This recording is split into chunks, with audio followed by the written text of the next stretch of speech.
આપણે હવે આજે છે ને ગુજરાત રાજ્ય વિશે ભણીશું.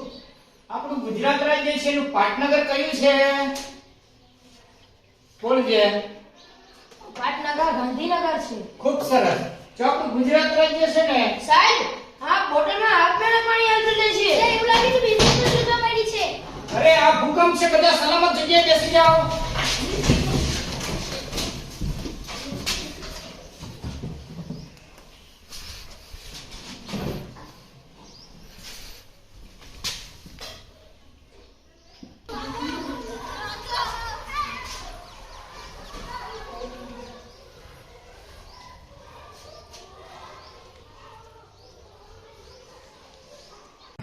ગુજરાતનું પાટનગર કયું છે?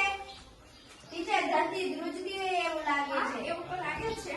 તો ચાલો છોકરા, આપણે ઝડપથી સલામત સ્થળ ઉપર જશું. ચાલો ઝડપથી બધું.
ચોપ જ રાખી દે.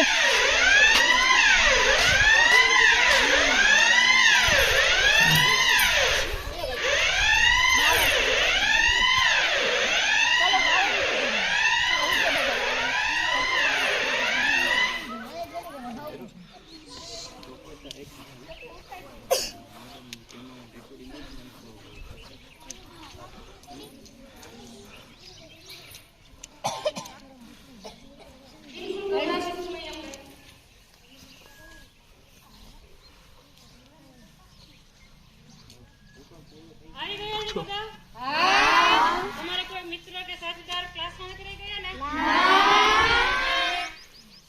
શાંતિથી ઊંડો શ્વાસ લઈને બધા નિરાંતે શાંતિથી બેસીશું. જે કુદરતી આપત્તિ આવી હતી અત્યારે ટળી ગઈ છે. બધા શાંતિથી હાશકારો લઈને બધું શાંતિથી બેસીશું. બધા હેડ કાઉન્ટ કરી દીધા છે? કેટલા બોયઝ કેટલા છે? 44. કેટલા બેન હાજર હતા આજે? બોયઝમાં 44. બધા આવી ગયા છે? હા. ગર્લ્સમાં 52 હશે. સરસ, બધા આપણે આવી ગયા છીએ. ચલો, હાલ જે આપણે ભૂકંપનો આંચકો આવ્યો એ કુદરતી આપત્તિ ટળી ગઈ છે, પણ હજુ 1 કલાકમાં એવી શક્યતા ખરી કે જ્યાં ભૂકંપ આવ્યો હોય ત્યાં ફરીથી પાછો આવી શકે. એના માટે આપણે 1 કલાક સુધી જે કોઈ પણ જે અસલામત જગ્યા લાગતી હોય કે બિલ્ડિંગ છે કે કોઈ પણ એવી વસ્તુ છે જે આપણા ઉપર પડી શકે છે ત્યાં આપણે નહીં જઈએ અને સલામત સ્થળે ખુલ્લા મેદાનમાં બેસીશું કે જેથી કરીને ફરીથી ભૂકંપનો આંચકો કે આવે તો જેનાથી કોઈ જાનહાનિ ના થાય કે આપણે કોઈ નુકસાની ના થાય. એ માટે 1 કલાક સુધી આપણે બધા સલામત સ્થળે કે ખુલ્લી જગ્યામાં બેસીશું બધા.